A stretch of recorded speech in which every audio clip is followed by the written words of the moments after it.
are many, many gods in the game of Dominions 5, and many of them are just bad. Especially among the bad ones are those of the angel type, like the Buddha Vista of Mercy.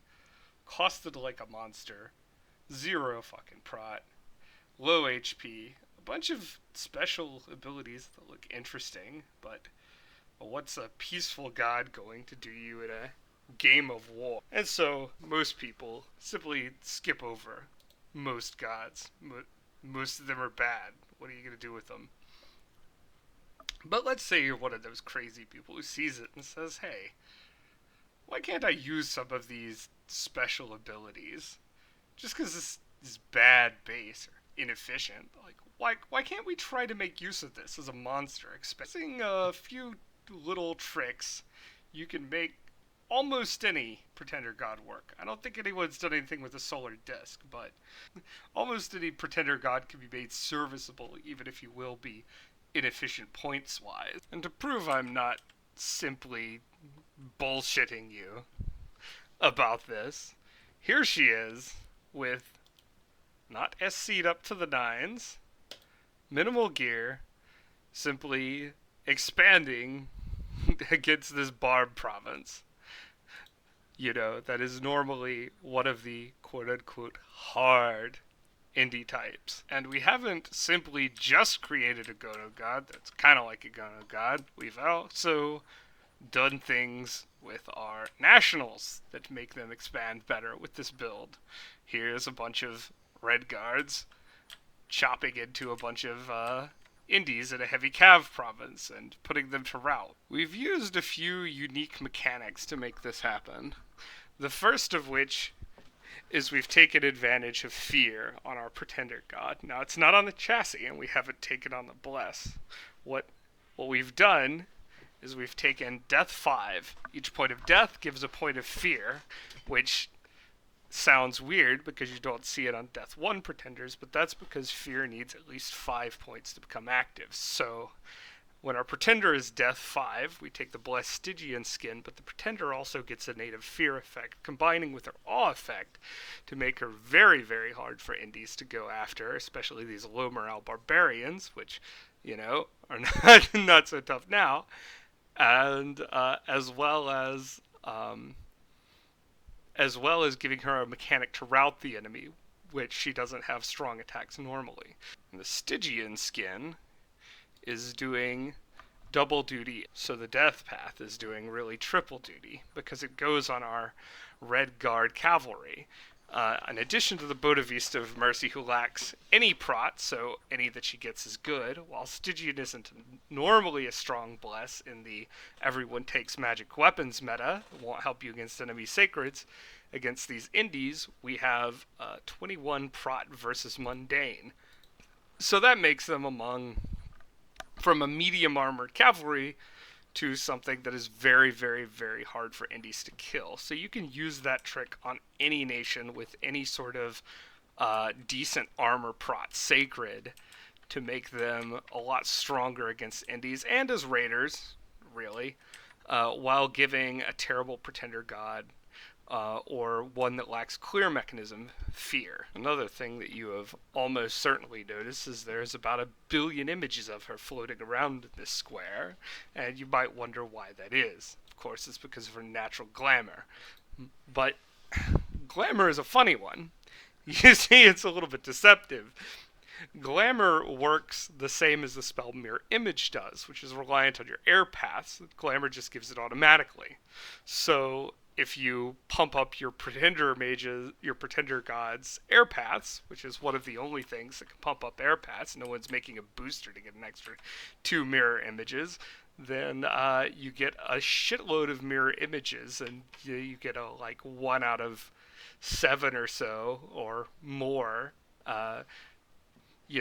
chance for the enemy to actually score a hit on them. There are 3 pretender chassis, I'll show them, that have glamour, so they get it from the jump, and honestly going alt 2 or 3, I think, for mirror image isn't that big of a deal either.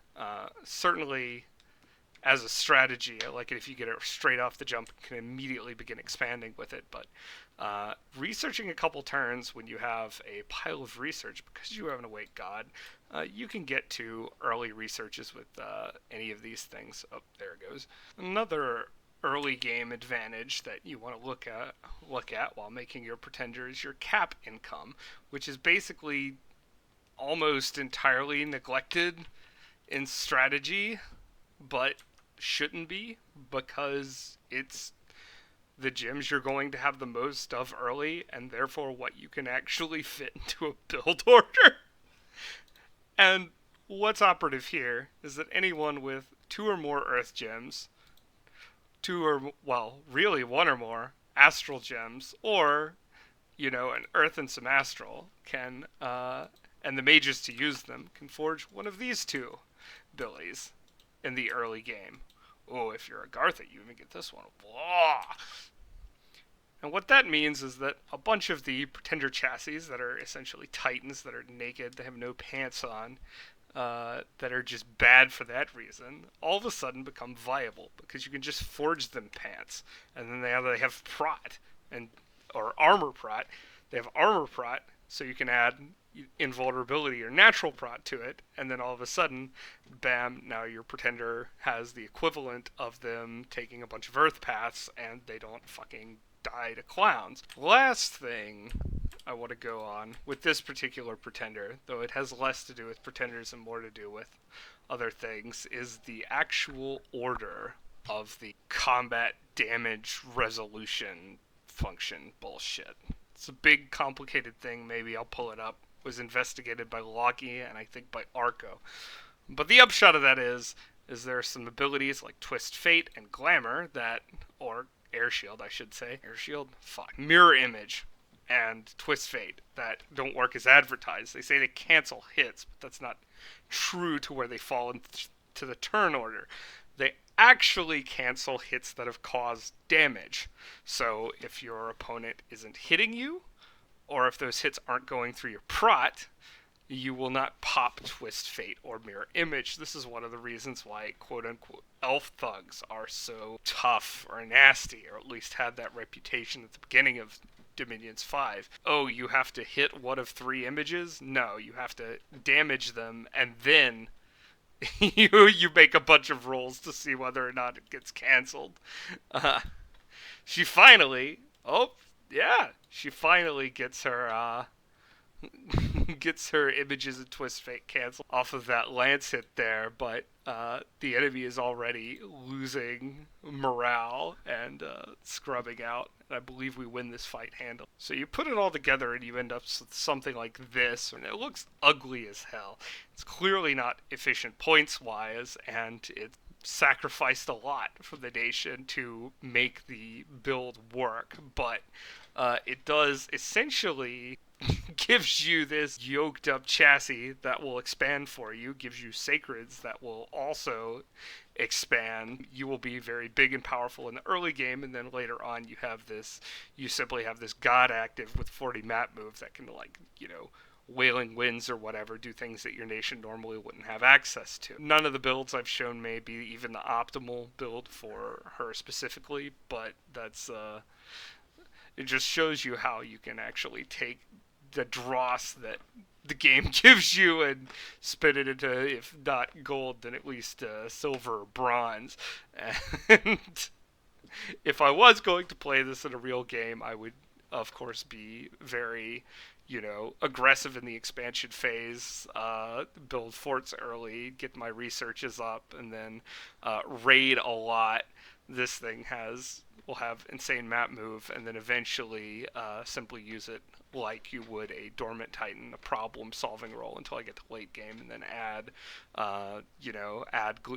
run globals with it, and use it to add combat magics that my enemy wouldn't expect my nation to even have in the first place. Clearly still not like, say, the optimal middle-aged Titan Chi build, but it's far from the just unusable, completely worthless trash heap that we started with. So you can take sort of these little tiny goblin mechanics that the game gives you, that the game hides in there, and pretty much make shit. Let me get a any of these goofy ass sons of bitches, make them viable, if not good. And look at this. Oh, look, it's worthless. Oh, yeah, well, pump up that air. Map move 100. Pump up that air score, and then give it, just research up to mirror image, and all of a sudden it's very difficult to hit. Slap on 5 death, Stygian, you know that kind of thing. any of these pretenders that are just like fucking terrible. I don't think I've, like I said, Solar Disc. I don't think I've been able to do anything with. You could even, I've heard Gono has done something with the Phoenix even. Uh, but yeah, no, just be creative, and you can make a lot of these shitters work out for you.